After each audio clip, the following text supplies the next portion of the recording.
기도의 고전과 같은 본문을 통해서 기도를 꾸준히 하고 습관적으로 하는 것이 얼마나 중요한가에 대해서 말씀을 나누었습니다. 또한 우리가 경험하는 것처럼 요즘 너무 분주하고 바쁘기 때문에 기도를 꾸준히 하는 것이 쉽지 않은 것이 사실입니다. 또한 우리가 기도를 꾸준히 하는 것에 어려움이 있는 이유 중에 한 가지는 기도 응답에 대한 오해입니다.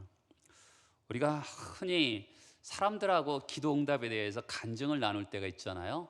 그러면 나도 저런 기도 응답에 대한 간증을 참 했으면 좋겠다, 이런 생각을 합니다. 그런데 기도를 하면 기도는 이렇게 배우지요. 기도는 하나님과 사귐이고 교통이고 교제다. 이 교제라는 것은 오고 가는 게 있어야 되지 않겠습니까? 그런데 기도를 하다 보면 나 혼자만 애쓰는 것 같아. 그럴 때가 있잖아요. 그렇죠? 꼭 나만 애쓰는 것 같고 하나님은 전혀 반응하지 않는 것 같고, 그러다 보니까 기도의 담력이 약해질 때가 있습니다. 또한 기도를 하는데 들어주실 것 같지 않는 마음이 있으니까 기도의 응답이란 주제 가운데 속에서 보면 굉장히 걸려 넘어질 때도 있죠. 우리는 기도 응답에 대해서 사실 오해가 있습니다. 여러분, 우리가 기도 응답하면 기도 응답이 무엇입니까? 라고 물어보면 여러분들은 어떻게 대답하시겠습니까? 기도 응답하면 사람들은 내가 기도한 대로 응답받는 것이다 라고 생각합니다. 기도를 소원 성취라고 생각합니다. 근데 여러분, 우리의 소원 성취가 되면 정말로 큰일 납니다. 우리가 하나님 앞에 가서 감사할 제목 중에 한 가지가 뭐냐면 우리가 기도한 대로 응답하지 않았다는 것에 대해서 감사해야 될 겁니다. 왜냐하면 우리는 다른 사람들이 어떻게 되든 나만 잘 되면 좋겠다는 소망으로 가지고 기도할 때가 있기 때문에 그런 소원을 가지고 기도하면 정말로 큰일 나는 것이죠. 근데 우리는 기도 응답을 자꾸만 내가 기도한 대로 응답받고 내가 구한 대로 응답받는다고 생각합니다. 하나님은 그렇게 생각하지 않으세요. 물론 하나님은 우리의 기도를 잘 들으시죠. 그리고 선한 방식으로 우리에게 응답을 하십니다. 구하는 대로 소원하는 대로 응답하시지 않을지 몰라도 하나님은 반드시 우리의 기도에 귀를 기울이십니다. 우리가 구한 바가 땅에 떨어지는 법은 없어요. 하나님은 항상 선하게 응답하시죠. 이사야 65장에 보면 우리가 부르기 전에 응답하겠고 우리가 말을 마치기 전에 들을 것이라고 합니다. 하나님 하고 이름을 부르기 전에 응답하신다는 거예요. 말을 마치기 전에 벌써 들으셨다는 것입니다. 이것이 은혜의 때에 주어지는 축복이죠. 예수께서 마태복음 6장에 보면 기도에 대해서 이렇게 얘기하십니다. 너희들은 이방인처럼 중언부언하지 말라. 왜 중언부언하지요? 길게 기도해야지만이 응답하실 것 같거든요. 지성이면 감천이라 그러잖아요. 그런 개념이 우리에게 있기 때문에 기도를 길게 해야지만이 하나님이 응답하신다는 그런 마음이 있습니다. 그러니까 어떻게 해요? 말을 자꾸만 기계적으로 마음을 품어서 반복하면 모르는데 기계적으로 반복하니까 그것이 중언부언이 되는 것이죠. 하나님 예수께서 이방인처럼 그렇게 하지 말고 뭐라고 하십니까? 너희가 구하기 전에 하나님께서 너희에게 있어야 될 것을 아시느니라 라고 말씀합니다. 하나님께서 우리가 기도하기 전에 다 안다면 기도할 필요가 뭐가 있겠어요? 안 그렇습니까? 우리는 보통 기도를 하나님이 잘 모르시기 때문에 하나님께 설명한다고 생각합니다. 근데 하나님이 다 아신대, 우리 필요를. 근데 기도할 필요가 뭐가 있겠어요? 근데 여러분, 기도의 본질이 뭘까요? 기도의 본질은 하나님과 예수 그리스도, 우리와의 사귐인 것입니다. 그렇죠? 여러분, 자녀들이 엄마, 아빠 하면서 이런 거 필요해요. 엄마, 이런 거 도와주세요 하면 생각보다 우리는 기분이 좋습니다. 기도의 본질은 우리가 기도할 때 하나님이 반응하세요. 기쁘게 반응하십니다. 왜요? 구하기 전에 다 아는 거고 부르기 전에 응답하는 하나님이신데, 우리가 기도함을 통해서 우리가 하나님과 교통하고 사귀니까 하나님이 얼마나 기분이 좋으시겠습니까? 그래서 하나님이 너무나 기분 좋다라는 표현을 이렇게 하는 거예요. 부르기 전에 응답하고 너희들이 구하기 전에 내가 다 들었다, 이렇게 표현하는 것은 너희들이 나에게 찾아왔을 때 너무나 기분이 좋다라는 표현을 이렇게 하는 것이죠. 우리가 다니엘의 기도에 대해서 두 번에 걸쳐서 말씀을 드렸는데, 오늘은 다니엘의 기도의 응답에 대한 거예요. 우리가 두 주간에 걸쳐서 기도는 이런 식으로 하는 겁니다 라고 말씀을 드렸다면, 오늘은 하나님의 응답에 대한 이야기입니다. 22절에 보면 내가 지혜와 총명을 주려고 왔다고 얘기합니다. 가브리엘이 온 목적이 뭐예요? 지혜와 총명을 주기 위해서 왔다는 것이죠. 지혜와 총명은요, 타고나는 것이 아니라 하나님이 주시는 것입니다. 어떤 청년이 취업 면접을 가기 위해서 버스를 타고 있었습니다. 타고 가는데 마음이 힘들어요. 그렇죠? 스펙도 약하고 여러 가지 면에서 부족했습니다. 그래서 하나님 은혜를 달라고 기도했습니다. 그리고 취업 면접 예상 문제를 한 3개 정도 이렇게 봤어요. 근데 웬일입니까? 취업 면접하는데 그 본 3개가 나온 거죠. 합격했죠. 여러분, 우리가 인생의 어려움을 당할 때 기도하면 이 동아줄을 붙잡을 때가 있어요. 그렇죠? 고난에 빠져 있는데 동아줄을 붙잡고 올라올 때가 있는 것이죠. 하나님께서 이와 같이 우리 인생 가운데 찾아오셔서 응답하실 때가 있는 겁니다. 23절에 보면 곧 내가 기도할 시작 즈음에 명령이 내렸으므로. 여러분, 가브리엘 천사에게 명령이 내린 때가 언제예요? 기도하는 중입니까? 아니죠. 기도를 시작하고자 하는 마음이 딱 멈춰 생겼을 때 벌써 응답이 왔다고 얘기하는 것이죠. 성경이 이야기하는 겁니다. 성경은 계속적으로 우리가 기도할 폰만 잡아도 하나님께서 응답하신다는 표현을 하고 있는 것이죠. 우리가 기도할 사람들의 기도할 내용을 하나님 너무나 잘 알고 계시는 거죠. 그러니까 이거는 기도하는 자만이 아는 비밀이에요. 나는 하나님이 모를 줄 알고 한번 아뢰기 위해서 왔는데, 기도를 시작하자마자 하나님이 너무나 기뻐서 그런 느낌을 받을 때가 있어요. 기도하는 자만이 아는 비밀이죠.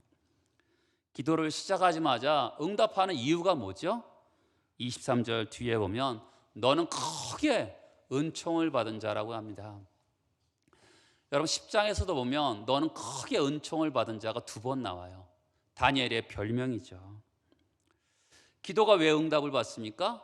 바로 은총을 크게 입었기 때문에 기도 응답이 있는 거죠.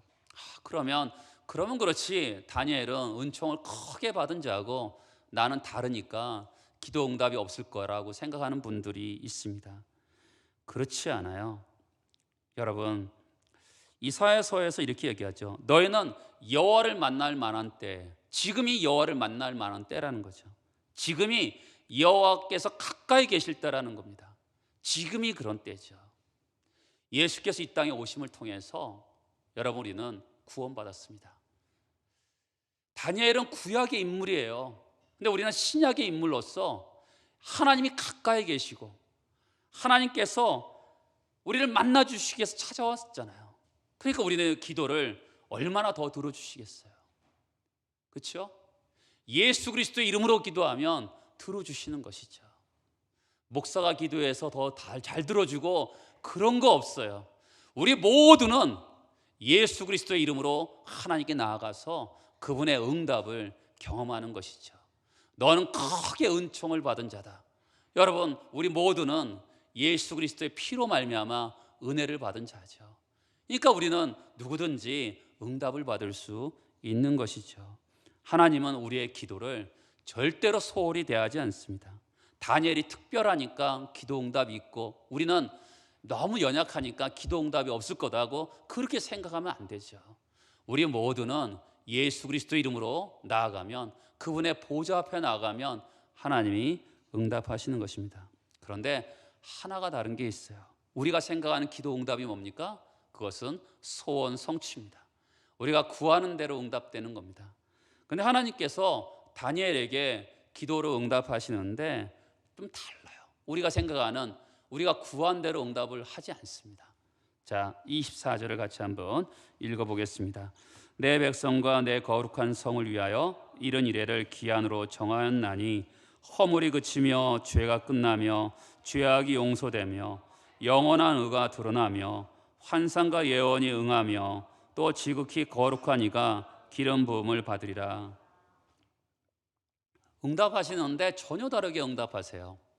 여러분, 지금 다니엘이 기도를 했죠. 왜 기도를 했습니까? 예레미야서를 보다가 70년이 차면 이스라엘 백성들을 하나님께서 약속의 땅으로, 이스라엘 땅으로 돌아오게 할 것이라는 약속의 말씀을 붙잡고 죄를 자복하며 하나님께 주 자신을 위해서, 주를 위하여 응답해 주옵소서, 이렇게 기도했습니다.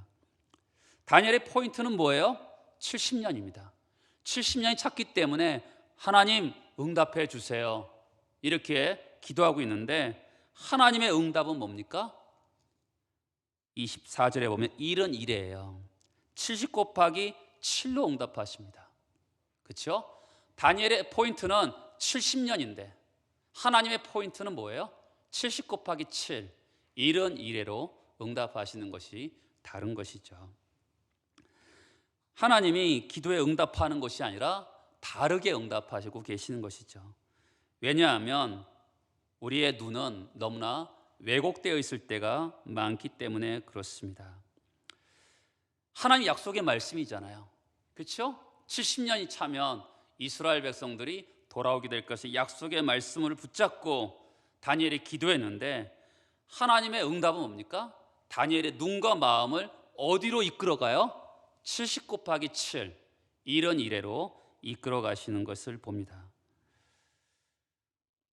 예레미야 예언대로 70년 만에 분명히 돌아오는 것은 맞죠. 그런데 그것이 끝이 아니라는 것입니다. 우리가 인생을 살다 보면 고통도 있고 눈물도 있습니다. 그것은 우리가 평생 살면서 고통과 아픔을 겪게 됩니다. 근데 하나님께서 우리로 하여금 데려가고 신 것이 뭐예요? 완전한 기쁨, 완전한 평강, 완전한 구원, 이곳으로 데려가고 싶으신 것이죠. 하나님이 응답하시는데 일은 이래 70 곱하기 7로 응답을 하시는 거죠. 70 곱하기 7이 뭡니까? 일은 이래. 일은이라는 것은 70이에요. 일에는 뭐예요? 지난 2일 동안에 예수 인도하셨으니까 7일이에요. 70 곱하기 7이에요. 근데 70을 7 곱하기 7 곱하기 7로 할 수가 있죠. 7은 완전수고요. 또한 또 다른 완전수인 10도 완전수거든요. 그러니까 완전수 7, 또 완전수 7, 완전수 10을 곱했더니 가장 완전수가 나오는 것이죠. 하나님이 이런 이래로 응답하시는 것입니다. 다니엘의 관심은 70년이 찼으니까 이스라엘 백성들이 회복될 것이다. 다니엘의 관심은 오직 그거였어요. 근데 하나님께서는 다니엘의 관심을 어디로 이끌어 가세요? 바로 70 곱하기 7로 이렇게 이끌어 가시는 것이죠. 완전으로 이끌어 가시는 겁니다. 여러분, 에스라와 느헤미야서 보면 이스라엘 백성들이 물론 돌아옵니다. 분명히 하나님께서 응답하셨어요. 그런데 하나님께서 오늘 다니엘의 관심을 다른 곳으로, 그렇죠? 70 곱하기 7 곱하기 7 곱하기 10으로 거기로 완전한 곳으로 인도하는 것이죠. 그곳이 어디예요? 24절에 보면 허물이 그쳐요, 죄가 끝나요, 죄악이 용서되고 영원한 의가 드러나며 환상과 예언이 응하고 거룩한 이가 기름을 부음 받는 것이죠. 이게 뭡니까? 완전이죠. 그렇죠? 구원의 완전성이 이루어지는 거죠. 허물도 그치고 죄도 그치고 죄가 용서되고 영원한 의가 드러나고 환상과 예언이 응하고, 그렇죠? 모든 것이 완전해지는 것으로 하나님께서 응답하신다고 하는 것이죠. 여러분, 이스라엘 백성들이 돌아왔어요. 돌아와서 성전을 지었습니다. 그런데 그 성전은 언젠가는 파괴됐잖아요. 그렇죠? 그리고 이스라엘 백성들은 세계에 유리방황하는 것을 우리 역사적으로 알 수 있잖아요. 지금 다니엘은 뭘 기도했어요? 문제를 해결해달라고 기도한 거죠. 지금 이스라엘 백성들이 포로 생활하고 너무나 고통당하고 있는데 그것에 대해서 문제를 해결해달라고 기도하시는데 하나님은 어떻게 응답하시죠? 문제의 근원인, 그렇죠? 죄의 문제가 때문에 이스라엘에서 포로로 끌려갔잖아요. 모든 문제의 근원을 해결하시기를 원하는 것으로 응답하시는 것을 보게 되는 것이죠. 우리는 자주 그렇게 기도하죠. 우리는 인간은 연약한 존재이기 때문에 눈에 보이는, 그렇죠? 눈에 보이는 급박한 문제를 가지고 기도하죠. 그런데 하나님의 응답은 어떻게 하죠? 완전을 향해서 응답하시는 것을 보게 되는 것이죠. 사람들은 어때요? 사람들은 하나님의 형상과 모양으로 지음받았습니다. 그리고 예수께서 그 한 사람을 위해서 십자가에서 죽으셨죠. 한 영혼이 얼마나 귀합니까? 그런데 어느 목사님이 그런 얘기를 하시더라고요. 그 한 영혼이 귀하고 하나님의 존귀와 영광이 서려 있는데 그 사람이 어떻게 행동하든지 관계없이 그 사람을 존중하게 여기는 것이 정말 어렵다는 것이죠. 그 사람이 어떤 행동을 했겠죠. 그렇죠? 그런데 어떤 말을 하든지 어떤 행동을 했든지 그것과 관계없이, 그렇죠? 아무 관계없이 그 사람을 존중하고 영화롭게 해야 되는데 그게 잘 안 될 때가 많다는 거예요. 그러면서 그 사람 탓도 하고, 그렇죠? 그 사람이 그렇게 행동했으니까 내가 그렇게 대하는 게 당연하지, 이렇게 합리화도 하지만 그러나 말씀을 보면 그게 아니라는 거죠. 하나님의 존귀한 영혼이 있고 예수 그리스도께서 그 사람을 위해서 죽으셨다면 그 사람이 어떻게 행동하든지 관계없이 그 사람을 존중히 여겨야 되는데 그것이 쉽지 않다고 고백합니다. 그러면 이분이 이런 얘기를 했어요. 이분이 하나님 앞에 나아가서, 하나님, 저는 심장 수술이 필요한 존재입니다. 우리가 그렇잖아요. 우리는 아까도 말씀드렸지만 우리는 부분적으로 기도할 때가 많아요. 그렇죠? 우리 하나님, 저는 이런 행동이 약해요. 저런 이 말투에서도 이런 문제가 있어요. 이런 거 고쳐주세요. 저런 거 고쳐주세요. 하지만 우리는 보통 일반적으로 부분적인 것을 기도해요. 그런데 심장 수술이라는 기도 제목은 뭡니까? 근원적인 것이죠. 우리 인생의 가장 근본적인 것을 기도하는 것이죠. 하나님, 저는 심장 수술이 필요한 인간입니다. 저를 완전히 바꿔주세요라고 기도하는 것이죠. 그렇죠? 이 세상을 살다 보면 별난 사람들 많잖아요. 근데 그런 사람 볼 때마다 그 목사님은 저 사람도 심장 수술이 필요한 사람이구나 이러면서 웃어 넘어간다 그래요. 우리는 인생을 살면서 이런 거 고쳐주고 저런 거 고쳐주고 그랬으면 참 좋겠다 하는데 하나님께서는 우리를 어디로 데려가세요? 근원적인 데로 데려가시는 거죠. 그렇죠? 근원적인 것으로 우리를 데려가시는 것이죠.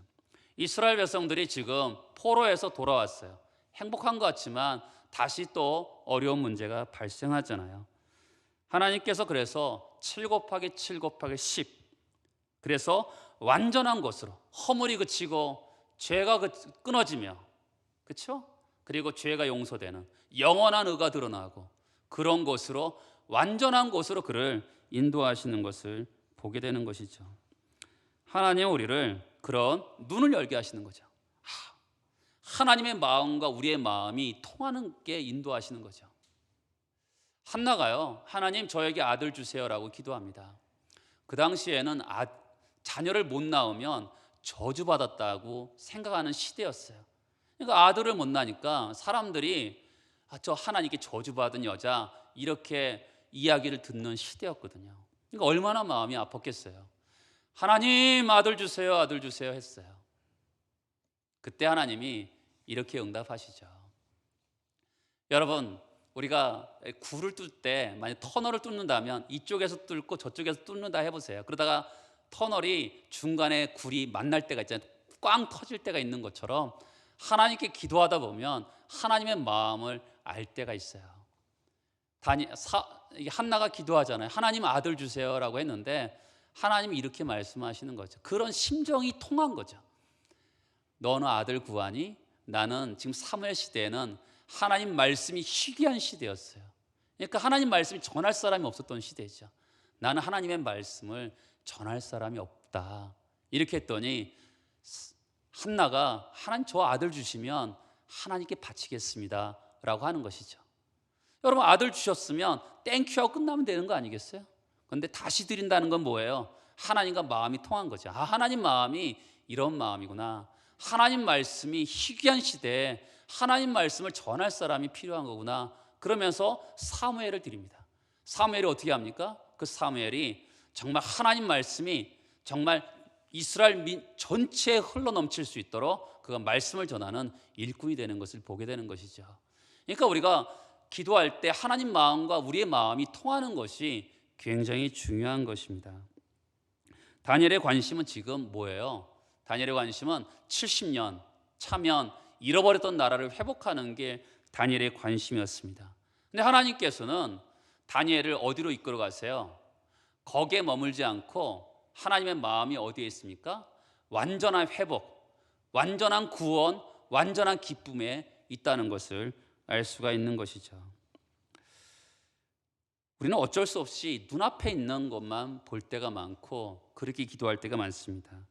근데 하나님은 근본 문제를 해결하시는 분이시죠. 그렇기 때문에 우리를 이렇게 우리의 중심을 바꾸세요. 그렇죠? 참 인생을 살면서 참 나도 참 바뀌지 않는구나 이런 생각을 많이 합니다. 참 하나님 말씀대로 살려고 애를 쓰고 하나님 말씀으로 참 이렇게 바꾸려고 애를 썼는데 참 아직도 바뀌지 않은 나의 모습을 보면서 참 너무 마음이 아플 때가 굉장히 많습니다. 여러분 하나님께서 우리를 바꿔서 데려가고 싶은 지점이 있는 거죠. 그렇죠? 하나님의 마음이 있는 곳, 하나님의 눈이 머무는 곳에 우리를 데려가고 싶은 곳이 있는데 우리를 바꾸기를 원하시는 것이죠. 자, 지금 가브리엘이 이런 일에 대해서 이렇게 설명하네요. 25절을 보겠습니다. 같이 읽어볼까요? 그러므로 너는 깨달아 알지니라 이스라엘 예루살렘을 중건하라는 영이 날 때부터 기름 부음을 받은 자 곧 왕이 일어나기까지 7이레와 62이레가 일어날 것이요 그 곤란한 동안에 성이 중건되어 광장과 거리가 세워질 것이다.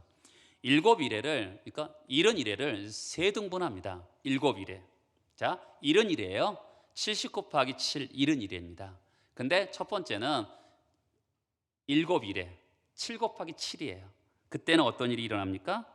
바로 예루살렘은 중건하라는 영이 떨어질 때부터 7이레가 시작이 되죠. 근데 62이레가 마무리될 때는 언제입니까? 기름 부음 받은 자가 왕이 될 때이죠. 그리고 26절입니다. 26절부터는 바로 마지막 한 이레가 되죠. 자, 71에는 70이레잖아요. 근데 이것을 7일에 62일에 하면 한 일회가 남잖아요. 그렇죠? 69일에 플러스 한 일회가 남는데 한 일회가 성경의 핵심입니다. 자, 26절과 27절을 같이 한번 읽어보겠습니다. 62일에 후에 기름 부음을 받은 자가 끊어져 없어질 것이며 장차 한 왕의 백성이 와서 그 성읍과 성소를 무너뜨리려니와 그의 마지막은 홍수에 휩쓸림 같을 것이며 또 끝까지 전쟁이 있으리니 황폐할 것이 작정되었느니라. 그가 장차 많은 사람들과 더불어 한 일해 동안에 언약을 굳게 맺고 그가 그 일의 절반에 제사와 예물을 금지할 것이며 또 포악하여 가증한 것이 날개를 의지하여 설 것이며 또 이미 정한 종말까지 진노가 황폐하게는 자에게 쏟아지리라 하였느니라 하니라. 자, 7일에 그 다음에 62일에는 간단하게 지나가요. 그런데 마지막 한 일회가 핵심이죠. 무슨 이야기를 하죠? 고난에 대한 이야기를 합니다. 한 왕이 일어나는데 많은 사람과 평화의 언약을 맺어요. 좋았잖아요. 그런데 일의 절반쯤이 지나니까 제사와 예물을 금지하고요. 포악한 가정의 것에 날개를 의지하여 선다. 뭐지요? 우리 앞에 봤잖아요. 멸망에 가증한 것이 성전에 서는 것이죠. 그러다가 고난을 당하다가 어떻게 돼요? 26절 뒤에 보면 홍수에 휩쓸림 같다. 이 왕이 마지막에 어떻게 돼요? 순식간에 사라지는 거죠. 홍수에 휩쓸리면 순식간에 사라지는 거 아니겠습니까? 이렇게 마지막 한 일회를 설명합니다. 여러분, 이 오늘 다니엘서 9장 24절에서 27절은 성경에서 가장 어려운 성경이에요. 여러분들이 30년, 40년 교회를 다녀도 설교를 한 번도 못 들어볼 수 있는 본문입니다. 그만큼 어렵습니다. 여러 가지 수백 가지 해석이 있어요. 그 중에서 세 가지 큰 흐름으로 설명을 해석해 보겠습니다. 첫 번째 흐름은 뭐냐면 어떤 학자는 이렇게 얘기하죠. 한 왕이 일의 절반부터 교회를 핍박한다. 누굴겠어요? 역사적으로 보면 안티오코스 4세 에피파네스죠. 그런데 안티오코스 4세 에피파네스라고 해석하면 좀 문제가 있어요. 24절에 보면 허물이 그치고 죄가 끝나고 죄악이 용서되며 영원한 의가 드러나야 되는데 이게 안 드러나는 거잖아요. 그래서 안티오코스 4세 에피파네스로 해석하기에는 첫 번째 해석에는 한계가 있어요. 두 번째는 뭐냐면 예수님의 초림으로 해석하는 경우가 있어요. 예수께서 십자가에서 죽으시고요, 교회가 세워지잖아요. 그 다음에 교회가 핍박이 오잖아요. 그래서 사람들은 예수의 초림과 관계에서 해석하려는 경향이 있어요. 물론 예수께서 십자가에서 죽으시면서 우리를 속죄하셨잖아요. 또 예수께서 부활은 예수의 기름 부으심으로 예표로 할 수 있어요. 그런데 이것도 해석도 한계가 있어요. 왜 그렇죠? 7 곱하기 7 곱하기 10은 완전이잖아요. 예수께 초림하셨을 때 모든 것이 완전해지지 않았잖아요. 그렇죠? 그래서 어떤 학자들은 이것을 재림으로 해석하는 경우도 있습니다. 저는요, 이것을 세 가지 입장을 혼합해서 생각해 보려고 해요. 여러분, 이 환상이에요, 지금. 그렇죠? 가브리엘이 말하는 건 환상이잖아요. 성경의 환상과 예언은 역사의 어떤 특정적인 사건을 두는 경우가 별로 없어요. 자, 저를 보시겠어요? 성경의 예언은요, 미래를 봐요. 미래를 가지고 오늘을 봅니다. 그리고 오늘을 가지고 미래를 보는 것이 성경의 예언의 가장 중요한 초점이에요. 그러니까 원근법을 쓰는 거죠. 그렇죠? 가까운 먼 것을 현재로 해석하고 현재의 것을 가지고 먼 미래를 해석하는 것이 성경이 환상과 예언의 해석법이에요. 예를 들어보면 이렇습니다. 사무엘하 7장에 보면 다윗의 예언이 나와요. 다윗의 계약이 나오죠. 다윗을 하나님께서 다윗에게 축복하시는데 네 후손이 내 집을 지을 것이고 또한 네 왕위가 영원할 것이라고 얘기해요. 솔로몬에게 이야기한 거죠. 솔로몬이 그 후손이 해당되는 거죠.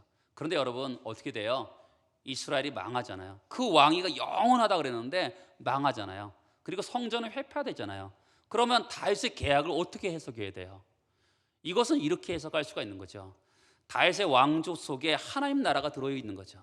그렇죠? 먼 미래를 가지고 현재를 해석하고 현재를 가지고 이게 예수 그리스도의 왕위가 영원할 것이라고 미래를 해석하는 거죠. 이게 성경이 그렇게 해석하는 거예요. 성경은 원근법을 가지고 해석하는 거예요. 마찬가지죠. 종종 우리가 이렇게 얘기하잖아요. 천국을 얘기하고 예수 그리스도의 재림을 얘기하면 사람들은 그렇게 얘기하죠. 사람들은 목사님, 그러면 자꾸만 천국 얘기하고 예수 재림 얘기하면 사람들은 현재를 책임 있게 살 수 없어요라고 얘기합니다. 그렇지 않아요. 천국을 얘기하면 그 천국을 바라보는 확실한 인생을 사는 사람은 현재를 바르게 살아가는 거예요. 그것이 성경이 우리에게 주는 메시지인 거죠. 여러분, 정말 천국을 사모하는 사람은요, 오늘을 잘 살게 돼 있어요. 우리가 천국을 정말 사모하지 않기 때문에 오늘을 아무렇게 살아가는 거죠. 성경의 정신은 그렇습니다.